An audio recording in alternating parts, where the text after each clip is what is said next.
Pemirsa, Polda Metro Jaya mengungkap peredaran sabu 500 kg lebih merupakan jaringan internasional Cina, Iran, dan Indonesia. Para pelaku pernah ditangkap tahun 2004 dan telah bebas dari hukuman.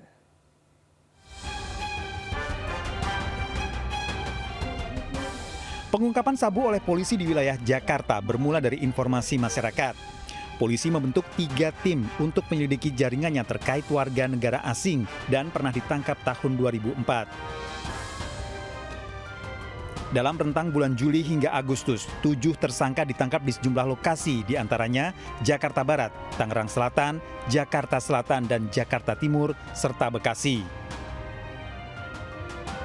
Barang bukti yang diamankan antara lain 11 kg sabu dalam koper, 35 kg sabu dalam kemasan teh Cina, hingga 470 kg sabu yang dikemas siap edar. Total sabu yang diungkap seberat 516 kg setara menyelamatkan 2,6 juta jiwa dari penyalahgunaan narkoba. Dengan menggunakan sistem tempel ataupun dengan e-commerce atau online serta menggunakan jasa angkutan di wilayah hukum Polda Metro Jaya. TPPU-nya kita miskinkan para pelaku, kita akan kejar, kita telusuri transaksi-transaksi keuangan yang dilakukan oleh para pelaku supaya efek jerahnya lebih terasa dan kuat, ya, supaya yang lain juga kapok untuk melakukannya. Polisi menjerat 2 bandar dan 5 kurir dengan ancaman maksimal 20 tahun penjara hingga hukuman mati. Dari Jakarta, Helmi Sajangbati, iNews melaporkan. Aksi pencurian kendaraan bermotor di sejumlah kos-kosan di Sleman, Yogyakarta terekam kamera CCTV. Pelaku merupakan komplotan curanmor asal Subang datang ke Yogyakarta untuk mencuri.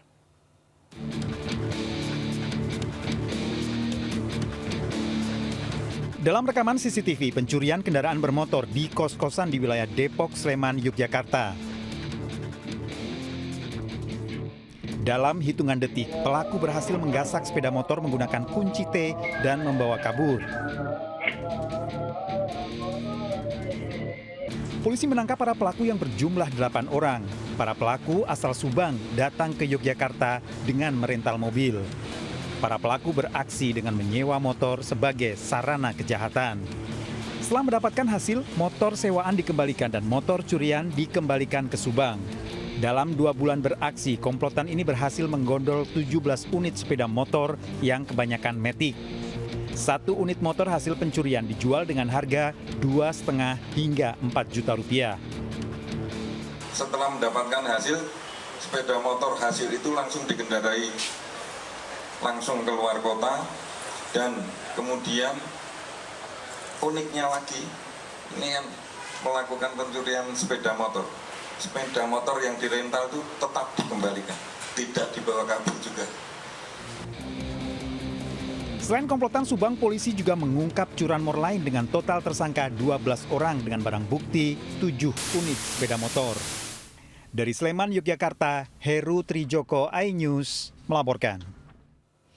Perampokan motor terjadi di sebuah minimarket di Priuk, Tangerang, Banten, di mana pelaku menodongkan senjata api pada korban.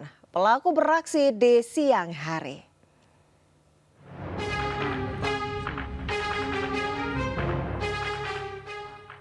Rekaman CCTV, aksi perampokan di sebuah minimarket di Jalan Villa Tangerang Raya Priuk, Kota Tangerang saat siang hari.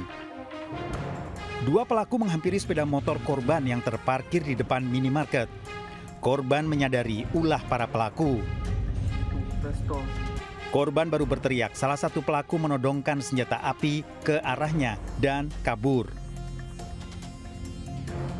Sejumlah warga yang menyaksikan perampokan tidak berani mengejar karena pelaku sempat menembakkan senjata apinya ke atas. Motor dibawa, itu si pistol masih di tangan dia. Nah, itu kalau misalnya dikejar pun dikejar, si maling pasti dapet. Soalnya kan udah ke gap awal, nah, posisi jarak deket. Nah, si bensin pun itu belum diisi dalam arti sedikit. Untuk bensinnya. Polisi belum bersedia dimintai keterangan terkait aksi perampokan bersenjata di siang bolong.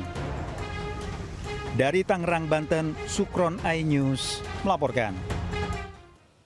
Seorang pria di Kabupaten Nganjuk, Jawa Timur ditemukan tewas di dalam sumur. Oleh petugas, jasad korban langsung dievakuasi, namun pihak keluarga menolak untuk diotopsi.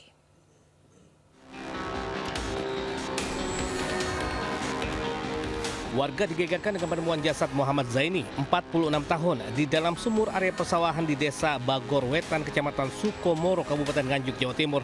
Petugas BPBD Nganjuk yang datang ke lokasi berupaya mengevakuasi korban. Petugas mendapati ada luka memar di bagian wajah korban. Sebelumnya korban dilaporkan hilang sejak hari Senin lalu. Korban pertama kali ditemukan warga yang mencium aroma busuk dari dalam sumur. Setelah diperiksa, ternyata ada sesosok jasad. Satu hari nggak ada kabar, teman-temannya nggak ada kabar di rumahnya temannya. Akhirnya kita ada orang ke sawah, terus ada sengatan bau busuk.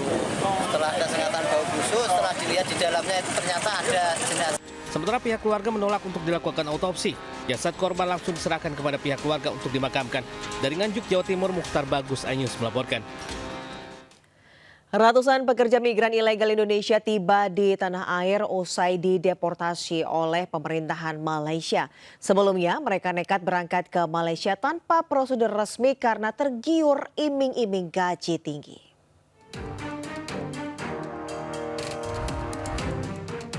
Sebanyak 127 pekerja migran ilegal Indonesia dibawa ke kantor BP2MI Ciracas, Jakarta Timur. Mereka langsung menjalani pemeriksaan kesehatan mulai dari tekanan darah, pengambilan sampel darah hingga psikologis.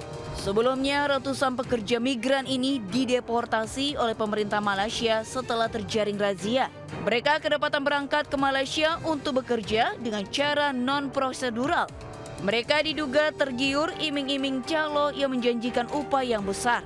Dari 127 orang ini, sebagian besar berasal dari wilayah Jawa Timur. Dari Jakarta, Rio Manik, iNews melaporkan. Pemirsa, sejumlah mama diduga melakukan pungli kepada pelaku usaha di kawasan Gembolongan, Surabaya, Jawa Timur. Mereka mengaku dari RT RW setempat dan meminta sumbangan Rp500.000 hingga Rp1 juta untuk kegiatan Agustusan.